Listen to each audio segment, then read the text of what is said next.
Assalamualaikum warahmatullahi wabarakatuh. Salam sejahtera bagi kita semua. Nah, selamat pagi buat anak-anak ibu. Apa kabar? Ibu harap kalian dalam keadaan sehat walafiat sehingga kalian tetap semangat dalam melakukan pembelajaran daring. Baiklah, sebelum memulai pembelajaran, ada baiknya kita berdoa menurut agama dan kepercayaan kita masing-masing. Doa dimulai.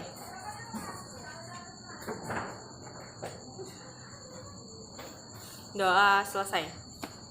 Baiklah, kita lanjut pembahasan bab 1 kemarin tentang membuat kerajinan berbahan dasar lunak. Baiklah, kalian silahkan buka LKS kalian halaman 12. Di sini ada kemasan produk kerajinan dan contoh proyek kerajinan bahan lunak. Nah, jika minggu lalu Ibu telah memberikan contoh proyek kerajinan bahan lunak yang terbuat dari clay, sekarang pada pertemuan ini kita akan membahas tentang kemasan produk kerajinan. Nah, jadi silakan kalian buka buku kalian. Nah, di sini ada kemasan produk kerajinan dari bahan lunak. Nah, apa sih tujuan kerajinan itu dikemas? Pasti ada tujuannya ya, nggak mungkin sesuatu itu dibuat tanpa ada tujuan. Baiklah, kita sini membaca dulu. Yang pertama yaitu tujuan kemasan. Kemasan memenuhi syarat keamanan dan kemanfaatan. Ya, memenuhi syarat keamanan dan kemanfaatan. Nah, jadi karya itu dibuat dan dikemas itu agar karya tersebut terlindungi dari misalkan abu atau kotoran. Nah, jika kita pasarkan pasti harus kita kemas juga agar karya kerajinan tersebut aman ya, bagus, tampak rapi. Nah, jadi yang kedua di sini ada kemasan melindungi produk dalam perjalanannya dari produsen ke konsumen. Nah, itu sudah pasti ya, melindungi produk seperti yang bilang tadi, melindungi dari misalkan debu atau benturan-benturan. Jadi untuk pengiriman dari produsen ke konsumen, nah itu sangat penting untuk dikemas. Nah, kemudian ada kemasan dapat mendukung program pemasaran. Nah, itu juga tujuannya. Suatu karya atau kerajinan yang kita buat, kemudian kita buat kemasannya, itu akan menambah nilai jual dari karya tersebut. Dan kemudian yang terakhir yaitu melalui kemasan, identifikasi produk menjadi lebih efektif dan dengan sendirinya mencegah pertukaran oleh produk pesaing. Nah, itu juga misalkan yang membuat produk yang kita buat tuh bukan hanya kita, pasti orang lain juga memiliki ada yang menjual sama seperti kita. Jadi kita buat kemasan semenarik mungkin agar orang tuh tertarik gitu dengan produk yang kita jual. Kemudian kita lanjut manfaat kemasan. Yang pertama, produk-produk yang dikemas biasanya lebih bersih. Nah, sama seperti yang Ibu bilang tadi, lebih bersih karena dia terlindung dari debu misalkan ya. Kemudian lebih menarik seperti yang Ibu bilang tadi juga ya, dan tahan terhadap kerusakan yang disebabkan oleh cuaca. Nah, misalkan saat kita akan mengirimkan produk tersebut ke konsumen kita, di tengah jalan kita kena hujan.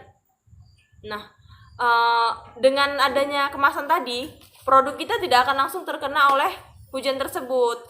Nah, jadi dia lebih terlindungi. Itu manfaat yang pertama. Yang kedua yaitu kemasan merupakan satu-satunya cara perusahaan membedakan produknya. Ciri pembeda produk. Nah, itu juga ciri pembeda produk.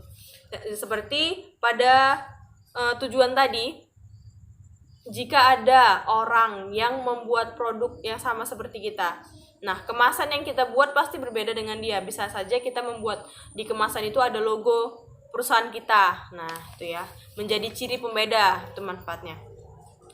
Yang ketiga, kemasan yang menarik dapat memikat dan menarik perhatian konsumen. Nah, sama seperti tujuannya tadi ya, untuk menarik minat konsumen untuk melihat produk-produk kita. Kemudian yang terakhir ada kemasan dapat menambah nilai jual produk, sama seperti yang Umi bilang. Oke, yang terakhir ada kemasan dapat menambah nilai jual produk.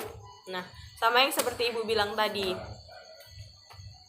menambah nilai jual. Jadi suatu barang atau produk yang ada kemasannya, apalagi kemasannya itu unik, nah pasti akan menambah nilai jualnya. Kemudian di sini ada macam-macam kemasan. Yang pertama ada kemasan plastik untuk kerajinan-kerajinan yang kecil. Kemudian kemasan kayu, kemudian kemasan logam. Nah, kalian bisa baca di LKS kalian. Nah, baiklah, yang pertama yaitu kemasan plastik. Nah, kemasan plastik paling banyak ya kita jumpai di produk-produk kerajinan.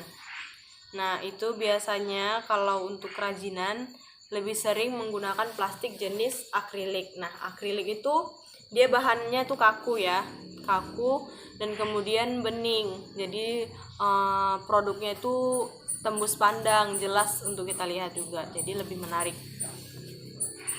Kemudian kemasan kayu.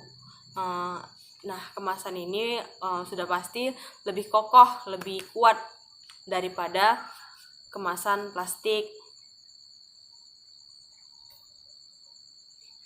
Nah, kemasan kayu ini kita buat di kerajinan apa sih? Misalkan untuk emas atau keramik dan kain. Nah, biasa kerajinan seperti itu dikemas dengan kayu.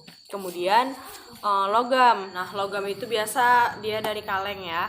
Dari kaleng untuk melindungi kemasan. Dan itu juga kuat kokoh seperti kayu. Nah, baiklah.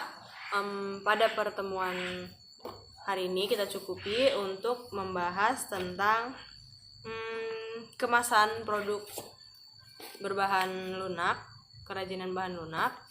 Baiklah, Ibu harap kalian paham dengan materi kita hari ini. Untuk LK, silakan kalian kerjakan LK kalian, download di Google Drive. Baiklah. Untuk mengakhiri pembelajaran, mari kita berdoa menurut agama dan kepercayaan kita masing-masing. Doa dimulai.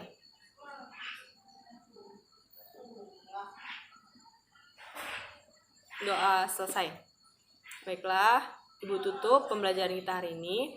Assalamualaikum warahmatullahi wabarakatuh. Selamat siang, salam sejahtera bagi kita semua.